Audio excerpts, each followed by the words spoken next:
বিসমিল্লাহির রহমানির রহিম। প্রিয় জগন্নাথ বিশ্ববিদ্যালয়ের শিক্ষার্থীরা সারা বাংলাদেশ এবং ঢাকাতে যারা অবস্থান করছেন এবং দেশে এবং প্রবাসে জগন্নাথ বিশ্ববিদ্যালয়ের যারা রয়েছেন, আমরা দেখতে পাচ্ছি জগন্নাথ বিশ্ববিদ্যালয়ের শিক্ষার্থীরা, সাবেক এবং বর্তমান শিক্ষার্থীরা, তারা প্রায় 15,000 শিক্ষার্থী যমুনার সামনে তথা হচ্ছে প্রধান উপদেষ্টা ডক্টর মোহাম্মদ ইউনূসের বাসার সামনে অবস্থান করছেন গত 3 দিন ধরে। আজকে তৃতীয় দিনের মতো, আজকে হচ্ছে 16ই মে 2025। আমরা দেখতে পাচ্ছি শিক্ষার্থীরা অবস্থান করছে সেই যমুনার সামনে। সেখানে জল কামান, পুলিশ এবং র্যাব, আর্মি সহ বিভিন্ন যৌথ বাহিনী সেখানে রয়েছেন। শিক্ষার্থীদের 3 দফা দাবি এবং যৌথ বাহিনীর যে হচ্ছে হামলার প্রতিবাদে তারা এখানে অবস্থান করছেন। তারা জগন্নাথ বিশ্ববিদ্যালয়ের 3 দফা দাবি বাস্তবায়ন না করে এখান থেকে চলে যাবেন না, সেই প্রত্যাশা করছেন। এবং তারা এখানে দেখতে পাচ্ছি বিভিন্ন মিছিল স্লোগান দিচ্ছেন এবং শিক্ষার্থীরা, সাবেক শিক্ষার্থীরা হচ্ছে মিছিল নিয়ে তারা আসছেন এবং কাকরাইল মৎস্য ভবন মোড় থেকে শুরু করে একেবারেই কাকরাইল যেই বিচারপতি ভবন, সেই ভবন পর্যন্ত তারা আটক করে রেখেছেন রাস্তাটি। এবং জগন্নাথ বিশ্ববিদ্যালয়ে প্রায় 50টি গাড়িতে করে শিক্ষার্থীরা বিভিন্নভাবে এসেছেন।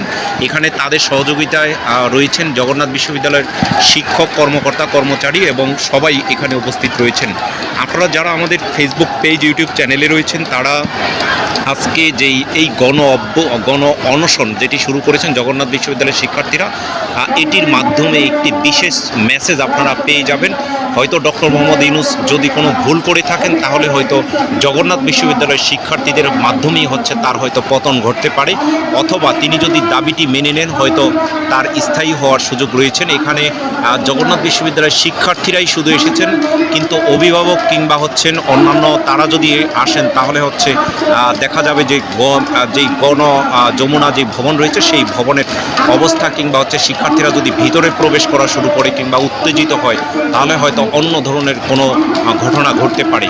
তো আপনারা এইভাবে আমরা 3 দিন পর্যন্ত জগন্নাথ বিশ্ববিদ্যালয়, এই বিশ্ববিদ্যালয়ের সাথে বৈষম্যের শিকার বিগত 20টি বছর পর্যন্ত আমরা এটিকে তীব্র নিন্দা জানাচ্ছি। এবং জগন্নাথ বিশ্ববিদ্যালয়ের যে শিক্ষার্থীরা যে আন্দোলন করছে, সেই আন্দোলনের সাথে জগন্নাথ বিশ্ববিদ্যালয়ে যে 70% আবাসন ভাতা সেটি দিতে হবে এবং বিশ্ববিদ্যালয়ের শিক্ষার্থীদের বিশ্ববিদ্যালয়ের যে বাজেট, সেই বাজেটটি যাতে 308 কোটি টাকা বাজেট, সেই বাজেটটি পাশ করেন এবং বিশ্ববিদ্যালয়ের যে দ্বিতীয় ক্যাম্পাস, সেই দ্বিতীয় ক্যাম্পাসের কাজটি যাতে অগ্রাধিকার গতিতে বাস্তবায়নের চেষ্টা করেন। এবং বিশ্ববিদ্যালয়ে যে শিক্ষক শিক্ষার্থীদের উপরে হামলা করেছেন, তার প্রতিবাদে তারা এখান থেকে তার প্রতিবাদে তারা সেটার বিচার দাবি করছেন। পুলিশের কেন এটির উপরে হামলা করা হয়েছে, যেহেতু বলেছেন যে আর কখনো কোনো ছাত্রদের উপরে হামলা করা হবে